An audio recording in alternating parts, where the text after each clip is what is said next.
आज हम यूपीएस नानकार न्याय पंचायत धमोरा मिलक के बच्चे यहाँ एफसीआई में आने का अवसर मिला है हमें सर की वजह से।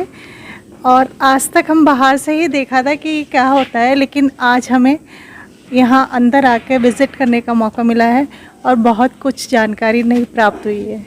इस वक्त हम एफसीआई के गोदाम पर हैं। हमारे साथ यहाँ के मैनेजर हैं रविंदर जी। आइए उनसे जान लेते हैं सरकारी स्कूल में पढ़ने वाले बच्चों को आज यहाँ का मुआयना कराया गया है, क्या वजह है?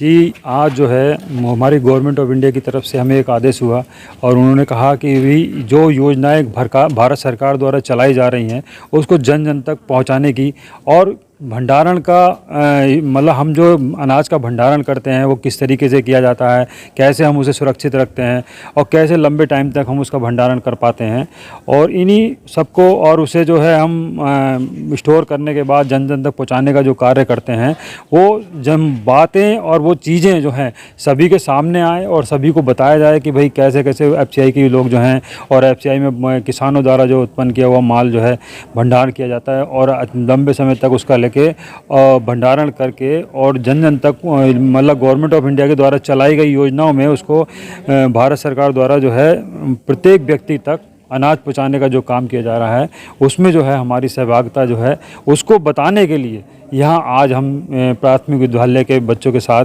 और अपने टीचर्स के साथ यहाँ उपस्थित हुए हैं, यही जानकारी देने के लिए। अच्छा, जिस तरीके से लोगों में भ्रम है, गांव के लोगों में ये भ्रम फैला हुआ है कि चावल के अंदर एक चावल जैसा ही एक दाना निकलता है जिसको लोग फेंक देते हैं, वो क्या है?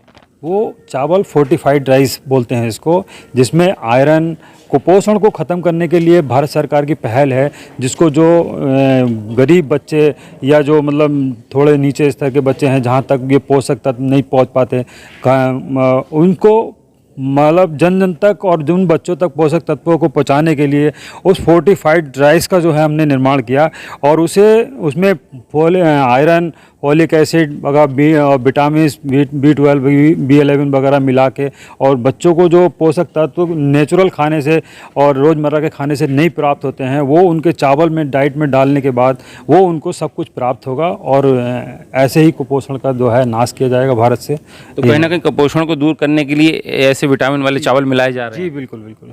ये तो कुपोषण क्या कहेंगे जो लोग हैं, जो जनता है गाँव की, उनको भी इस बात को किस तरीके से बताएंगे? इसीलिए आज ये बच्चों को बुलाया गया है ताकि ये अपने घर अपने माँ बाप को बताएंगे, अपने गली मोहल्ले वालों को लोगों को बताएंगे ताकि ये जब बातें जो हैं पहुँचें कि जो राइस उसमें मिलता है उस राइस को फेंका ना जाए, क्योंकि वो बहुत ही कामयाब है और गवर्नमेंट का करोड़ों रुपए इन्वेस्टमेंट है इस पे कि बच्चों को ये लाभ मिल सके। चलिए, ये थे हमारे साथ पीसीएफ के मैनेजर रविंदर, जिन्होंने कहा कि जो कुपोषण को दूर करने के लिए सरकार 45 चावल उसमें मिला रही है और उसको फेंकें नहीं, उसका इस्तेमाल करें। इसी जानकारी के लिए सरकारी स्कूल के बच्चों को आज यहाँ बुलाया गया है। आज आप गोदाम पर आए हैं, क्या देखा आपने?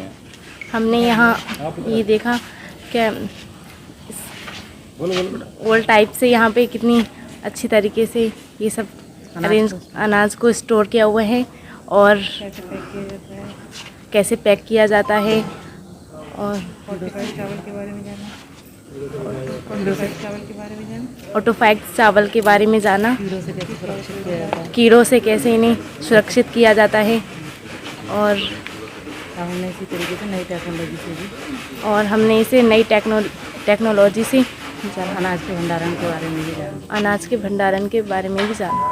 धन्यवाद। जब यहाँ गोदाम पर आए पीसीएफ बच्चों को लेके जी, हमको केंद्र सरकार की तरफ से एक प्रस्ताव दिया था हमारे मैनेजर साहब ने एफसीआई गोदाम के। उन्होंने कहा था कि हम बच्चों को बताना चाहते हैं कि जो चावल है, गेहूं है, उसको हमको किस तरह से रखरखाव करना है, करते किस तरीके से हैं और उसका किस तरह से उपयोग करते हैं। तो जैसे हमको आज तक ये नहीं पता था कि फोर्टिफाइड चावल जो है वो होता कैसा है, हमने उसको आज वास्तव में देखा और देखने के बाद हमने उसको टेस्ट भी करके देखा और तो लगा हमको कि हाँ कि मतलब कुछ चीज़ अलग है। और हमारे जो गांव का व्यक्ति है, हम खुद शहर में रहते हैं, हमको खुद नहीं पता है कि किस तरह का चावल होता है ये।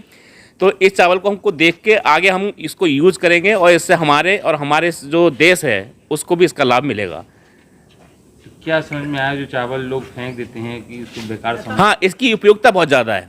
हमको जो बताया गया कि इसमें विटामिन होते हैं, फॉलिक एसिड, आयरन होता है, उसके अलावा जो पोषण के लिए हमको चाहिए वो सारी चीज़ें इसमें मिलाई जाती हैं। पहले चावल को पीसा जाता है, पीसने के बाद उसमें सारी चीज़ें मिलाई जाती हैं, फिर चावल का रूप दिया जाता है। तो ये बहुत अच्छी एक गवर्नमेंट की पहल है, एक कुपोषण को ख़त्म करने की पहल है कि इसको 100% एक ना एक दिन कुपोषण ख़त्म हो जाएगा। क्या नाम है आपका? गोविंद नारायण। अडानी ग्रुप ने एफसीआई में यहाँ कैंपस में यहाँ गोदाम बनाए हैं और उसके जो यहाँ पर इंचार्ज आए उनसे बात कर लेते हैं किस तरीके से यहाँ पर गेहूँ और चावल को सेफ रखा जाता है। नमस्कार। यहाँ हम लोग जो ये फैसिलिटी जो लगाई गई है ये गेहूँ के स्टोरेज के लिए है। एक आधुनिक तरीका है, जैसा बच्चों को सारा कुछ दिखाया गया कि यहाँ हम कैसे गेहूँ को स्टोरेज करते हैं और लॉन्ग टाइम तक 7 साल तक उसको हम स्टोरेज कर सकते हैं। और अच्छा, जिस तरीके से ये गोदाम बनाए गए हैं, क्या क्षमता है इसकी? जो पुराने गोदाम थे उसके बाद मुकाबले कितने ज़्यादा लंबे तक यहाँ सेफ रह सकता है अनाज? जो अपना वेयरहाउस है, वेयरहाउस में जनरली स्टॉक को हम 3-4 साल तक सेव कर सकते हैं। यहाँ हमने देखा कि स्टॉक को, व्हीट को हम लगभग 7 साल तक उसको मेंटेन रख सकते हैं, उसकी क्वालिटी को। तो कितनी क्षमता है इसकी यहाँ? इसकी क्षमता 50,000 टन है।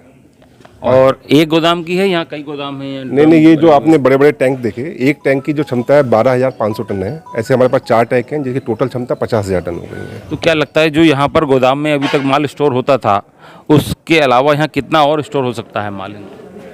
नहीं, अभी तक तो 37,000 टन की कैपेसिटी थी धमोरा कैंपस की और 50,000 इसमें और ऐड हो गई है, तो टोटल 87,000 टन की कैपेसिटी यहाँ बन गई है अपने पास। तो ये थे हमारे साथ अडानी ग्रुप के जो यहाँ के प्रबंधक हैं, इंचार्ज जो हैं, उनका कहना है कि यहाँ पर कैपेसिटी के साथ साथ अनाज को लंबे समय तक सुरक्षित भी रखा जा सकता है।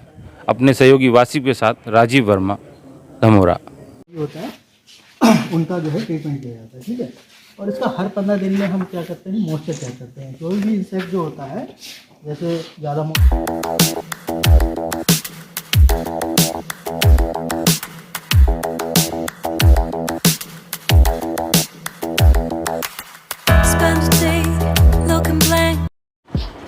शहर की सरकार और जनता को दरकार, दिखाएंगे आपको क्या कहता है वोटर। अब की बार किसकी सरकार बनाएगी जनता? सत्ता से लेके गलियारों तक, फिल्म इंडस्ट्री से लेके चौबारों तक,